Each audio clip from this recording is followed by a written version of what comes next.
What does it feel like to be erased from the ones you love most?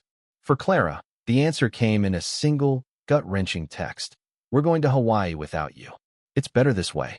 Her fingers trembled over the screen, rereading the message from her sister, Lila.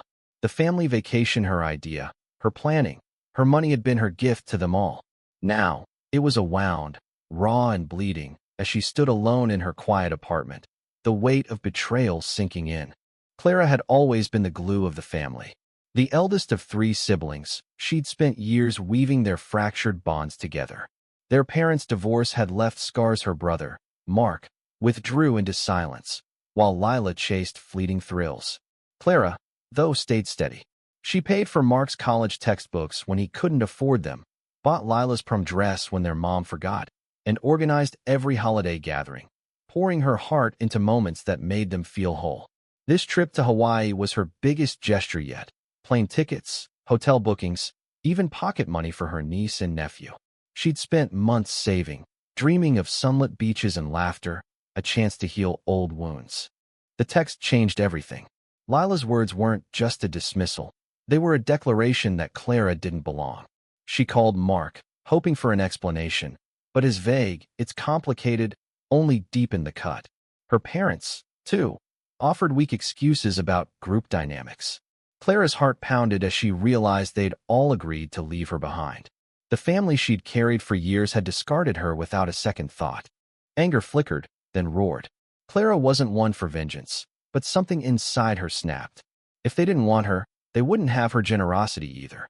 She sat at her desk, pulling out receipts, bank statements, and memories of every sacrifice she'd made. The laptop glowed as she canceled the non-refunded plane tickets she'd bought for them. $3, $200 gone with a few clicks. The hotel bookings in her name? Canceled. The prepaid excursion, snorkeling, luau's, volcano tours gone. She even tracked down the Venmo transfers she'd sent for her niece's dance classes and her nephew's soccer gear. With a steady hand, she sent polite but firm requests for repayment, citing changed circumstances. Every penny she'd given, she took back. The next morning, her phone buzzed with fury. Lila's voicemails were venomous. "How could you do this? You're ruining everything." Mark texted, "This is low, Clara." Her parents called, pleading, then scolding. But Clara felt no guilt. For the first time, she saw their entitlement clearly. They'd taken her for granted, assuming her love was endless, her wallet bottomless. She replied to each with the same message: "You made your choice. Now I'm making mine." Days passed, and the silence grew heavy.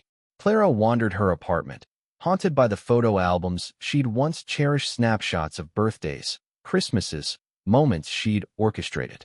She wondered if she'd gone too far. Had she become the villain in their story? But then she remembered the text, the casual cruelty of being cut out. No, she thought. This wasn't revenge, it was reclamation. She was taking back her worth. A week later, a letter arrived from her niece, Sophie, just 12 years old. "Aunt Clara, I'm sorry we didn't stand up for you," it read. "I miss you." Enclosed was a crumpled $20 bill, Sophie's attempt to repay her for the dance classes. Clara's eyes stung as she held the note. Sophie's words were a crack in the wall, a reminder that not all bonds were broken. She wrote back, telling Sophie to keep the money, promising they'd have their own adventure one day. Clara began to rebuild. She used the refunded money to enroll in a photography class, something she'd always wanted but never had time for. She started volunteering at a community center, finding new connections with people who valued her for who she was, not what she could give. Slowly, the ache of betrayal dulled, replaced by a quiet strength. She wasn't just surviving, she was thriving. Months later, Lila called. The family had gone to Hawaii, but it hadn't been the dream Clara had envisioned. Arguments erupted, old grudges resurfaced, and without Clara's steady hand, they'd unraveled. Lila's voice was small, apologetic. "We messed up, Clara. Can we fix this?" Clara listened, her heart torn between forgiveness and caution. She agreed to meet, but on her terms, no expectations, no obligations. As she hung up, Clara looked at the photos she'd taken in her class, vivid landscapes, candid smiles, moments she'd captured for herself.